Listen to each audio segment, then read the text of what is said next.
اعوذ باللہ من الشیطان الرجیم بسم اللہ الرحمن الرحیم وَإِنْ أَحَدٌ مِّنَ الْمُشْرِكِينَ اسْتَجَارَكَ فَأَجِرْهُ حَتَّى يَسْمَعَ كَلَامَ اللَّهِ ثُمَّ أَبْلِغْهُ مَأْمَنَهُ ذَلِكَ بِأَنَّهُمْ قَوْمٌ لَا يَعْلَمُونَ۔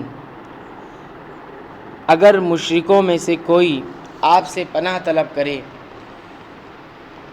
تو اسے پناہ دے دو یہاں تک کہ وہ اللہ کا کلام سن لے، پھر اسے اپنی جائے امن تک پہنچا دو، یہ اس لیے کہ یہ لوگ بے علم ہیں۔ اس آیت کریمہ میں مذکورہ حربی کافروں کے بارے میں ایک رخصت دی گئی ہے کہ اگر کوئی کافر پناہ طلب کرے تو اسے پناہ دے دو، یعنی اسے اپنی حفظ و امان میں رکھو تاکہ کوئی مسلمان اسے قتل نہ کر سکے اور اسے اللہ کی باتیں سننے اور اسلام کے سمجھنے کا موقع ملے۔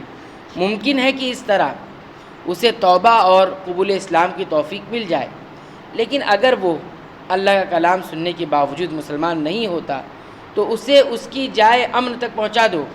مطلب یہ ہے کہ اپنی امان کی پاسداری آخر تک کرنی ہے، جب تک کہ وہ اپنے مستقر یعنی اپنے ٹھکانے تک بخیریت واپس نہیں پہنچ جاتا۔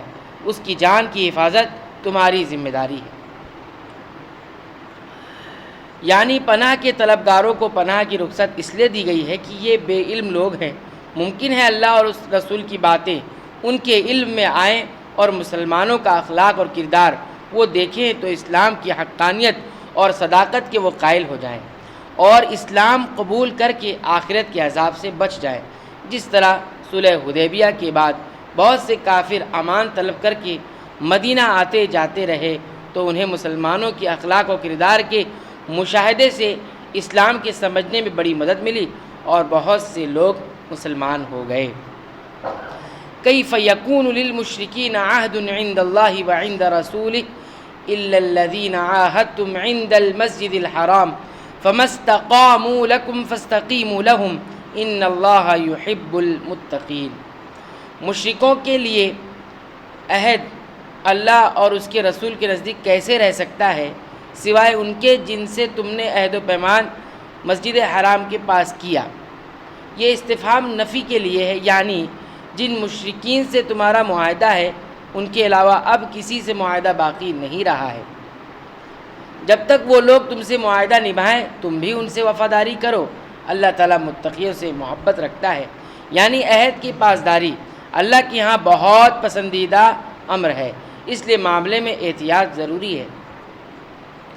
کیف وَإِن يَظْهَرُوا عَلَيْكُمْ لَا يَرْقُبُوا فِيكُمْ إِلًّا وَلَا ذِمَّةً يُرْضُونَكُمْ بِأَفْوَاهِهِمْ وَتَأْبَى قُلُوبُهُمْ وَأَكْثَرُهُمْ فَاسِقُونَ۔ ان کے وعدوں کا کیا اعتبار، ان کا اگر تم پر غلبہ ہو جائے تو نہ یہ قرابت داری کا خیال کریں نہ عہد و پیمان کا۔ اپنی زبانوں سے تمہیں پرچار رہے ہیں لیکن ان کے دل نہیں مانتے، ان میں اکثر فاسق ہے۔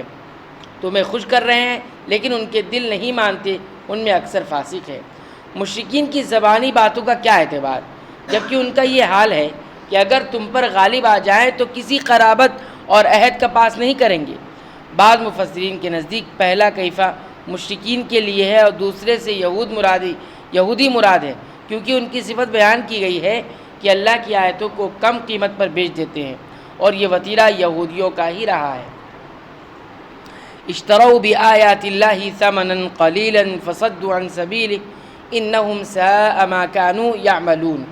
انہوں نے اللہ کی آیتوں کو بہت کم قیمت پر بیچ دیا اور اس کی راہ سے روکا، بہت برا ہے جو یہ کر رہے ہیں۔ لا يرقبون فی مؤمن الا ولا ذمہ اولئک هم المعتدون۔ یہ تو کسی مسلمان کے حق میں کسی رشتہ داری کا یا عہد کا مطلق لحاظ نہیں کرتے، یہ ہیں ہی حد سے گزرنے والے۔ بار بار وضاحت سے مقصود مشرکین اور یہود کی اسلام دشمنی اور ان کے سینوں میں چھپے ہوئی عداوت کے جذبات کو بے نقاب کرنا ہے۔ اللہ تعالیٰ سے دعا ہے کہ رب العالمین تو ہمیں قرآن حکیم کے مطابق اپنے ایمان، عقیدے اور اعمال کی اصلاح کی توفیق عنایت فرما، آمین۔